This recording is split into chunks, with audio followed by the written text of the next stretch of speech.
Our next presenter is Miss Meghan Slone. She is from Floyd County and teaches at May Valley Elementary. The title of her project is called Flexing in First, and she teaches first grade. Let's give it up for Miss Meghan Slone. I feel like he needs like a woo-woo. He's a good woo-wooer. I like that. I feel like, Amy, you could be my spirit animal. Like you and I would be good team teachers because I'm also doing flexible seating, except I'm first grade. So I've got this little poster I swiped from downstairs. Awesome. Thank you. You're so helpful. Okay, so my grant, like Amy's, is geared towards honestly any age group of students, even adults. Because I'm looking at you guys, and like she said, you guys are sitting in these chairs, and even though they're awesome and clean, they're super tight together, even though they have that awesome cushioning, they're, it's a chair, right? It's your standard chair. Am I not projecting enough? Oh, okay. I'll use my hands a lot, though. So what I did for my flexible seating grant, I'd already implemented last year some flexible seats that I'd purchased with my own personal money, which you know as well as I do. That's not very much, but I made do with what I had. I found some scoop rockers from Walmart, which the kids can like rock in, like you said, for our little wigglers. Some crate seats, some stools, even threw some beanbag chairs in there. You would not believe at the difference in engagement that I got from my kids. And I was focusing more intently on my wigglers because we know nowadays you have more of those. And it's not so much that they're battling other issues, whether it be medically or environmentally, but how about the fact we're just constantly competing for their attention? Just like adults, when we get fidgety, bored, what do? We tap our feet, we click our pen, we're staring at our phone, and it's not that we're not paying attention, we're just constantly battling to stay engaged. So with these flexible seats, I am giving my kids something neat to sit in. I'm also creating a more student-centered learning environment for my kids because they feel like they have a choice in their learning.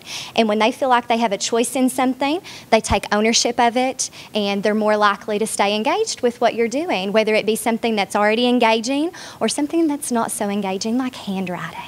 Right? Because they all love that too. So with my grant, what I chose to purchase, I looked at the class that I had last year when I first started implementing flexible seats, and I looked at the class that I have this year. And this year I had a lot of wigglers, a lot of kids that wanted to get up and walk around the room, wanted to stand, and I'm okay with that. I'm pretty flexible myself, but at some point it becomes a disruption in the classroom. So in order to keep the disruptions at a minimal, I chose to purchase 3 standing desks, which have not came in yet, but my kids are so excited to get those. And I already have like an idea of what kid I'm going to put there. But I'm also going to rotate those out. So with the standing desk, they can actually, it's kid height. It can be adjusted. It has little adjustments, so the legs can raise. You can also purchase things called bed risers, where you can stick, to raise your bed. You can stick those under it if you have some taller kids, which I'm first grade, so mine aren't so tall. But I also purchased with the grant, with 3 standing desks, I'm purchasing 3 of the kick bands so that they can stand there and they have somewhere to rest their feet or somewhere to kick their feet. And also I have purchased 10 wobble stools, and they're called, from School Specialty, they're called Neorok, Neorok. You familiar? I'm looking at you because I'm like, she knows what I'm talking about. But there's a picture of them here, the standing desk with the bouncy bands, and then the wobble stools.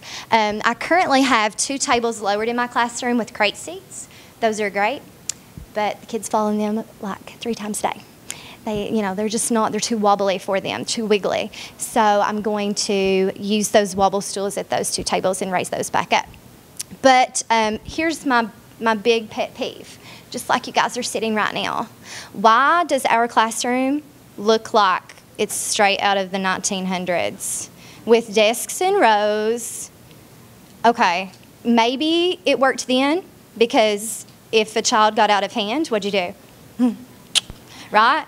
So not so much now. So we're constantly competing and battling with lack of parent support as far as behavior, yeah, and just video games and everything. They're just constantly interacting with other things, and you just bore them. You can be the most entertaining person in the world, and at some point they're going to get bored. So I switch it up. I rotate them out. They don't stay in the same seat very long. You know, Ashley's been in my room before. She knows. I have a parent in the back who had her child in my class last year, so she knows. They love these seats, and they stay engaged. And with the technology that we have nowadays, a lot of one-to-one. Of course, you know, one-to-one technology, sometimes they'll bring in their devices.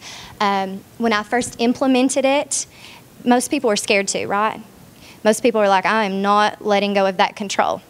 There is a website of this awesome lady. She's from North or South Dakota. Her name is Kayla Desler. It is www.topdogteaching.com.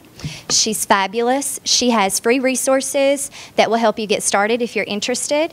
And she just kind of helped me along and gave me the courage to start it. I implemented it last year with small group first. I did silent reading time, so they had their regular tables, and then we switched to the flexible seats.